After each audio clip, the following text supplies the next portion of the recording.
আজ রাঁধলাম শাক ভাজা, নোটে শাক ভাজা, একদম অনুষ্ঠান বাড়ির মতো।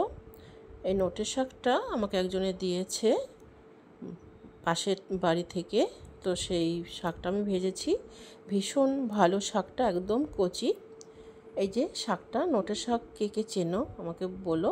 এটা ছিল খুব ভালো জাতের শাকটা, খুব বড় গাছ হয়েছিল আর একদম কচি সবুজ। তো আমি শাকটাকে ভালো করে ধুয়ে পরিষ্কার করে আমি ঝিরি করে কেটে নিয়েছি। আর এদিকে একটা কড়াই বসিয়ে দিয়েছি, সেটি গরম হয়ে গেছে। দিয়ে দিয়েছি খানিকটা সর্ষের তেল, আর দিলাম তার মধ্যে কালো জিরে, আর দিলাম দেখো এই যে তোমার রসুন আর কাঁচা পাকা লঙ্কা আমি আগে থেকে কুচিয়ে নিয়েছি। তার মধ্যে দিলাম শাকের যতটা পরিমাণ নুন লাগবে ততটা নুন কিন্তু আমি লঙ্কার মধ্যে দিয়ে নিয়েছি। এবার ভালো করে মাখিয়ে এবার আমি তেলের মধ্যে দিয়ে দেবো। এইভাবে লঙ্কার মধ্যে নুন দিলে শাক ভাজার স্বাদটা অনেক গুণ বেড়ে যাবে। লঙ্কাটা যখন মুখে পড়বে খুব ভালো লাগবে।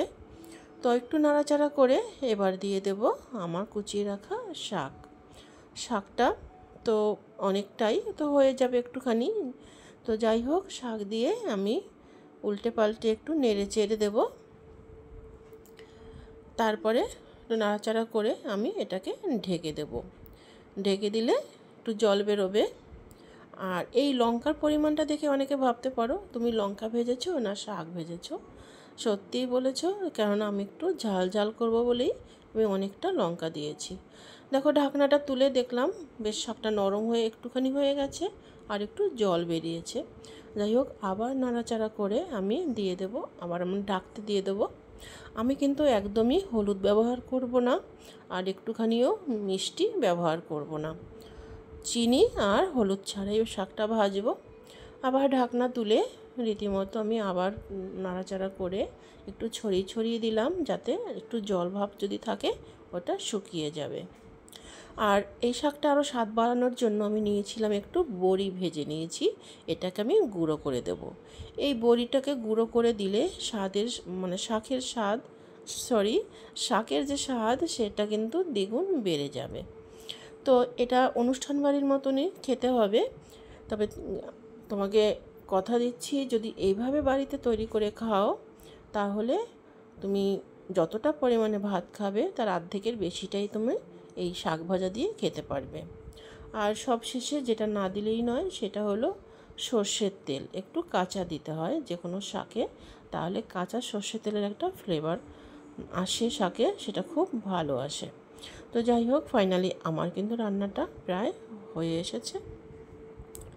এরকম রান্না যদি ভালো লেগে থাকে লাইক করো আর শেয়ার করো।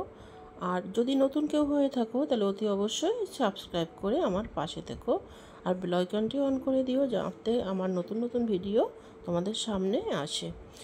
আর কি বলবো, সবাই ভালো থেকো, সুস্থ থেকো, আর আমার মতো করে এভাবেই নিত্য নতুন রান্না করে খেও। তবে হ্যাঁ, এটা নিত্য নতুনের কিছু নেই, তবে একটু রান্নার একটু টেকনিকটা আলাদা, তাই স্বাদও অনেক সময় টেকনিকের জন্য স্বাদ পাল্টে যায়। যেমন আমি কিন্তু এটা খুব ঝাল করেছি। শাক ঝাল না করলে একদমই ভালো লাগে না। তো সবাই ভালো থেকো, সুস্থ থেকো, আর সবাইকে ভালো রেখো। নতুন ভালো রান্না করে খাইও। আর কি বলবো, টাটা। আবার দেখা হবে অন্য কোনো সময়ে, অন্য কোনো ভিডিওয়ে। বাই।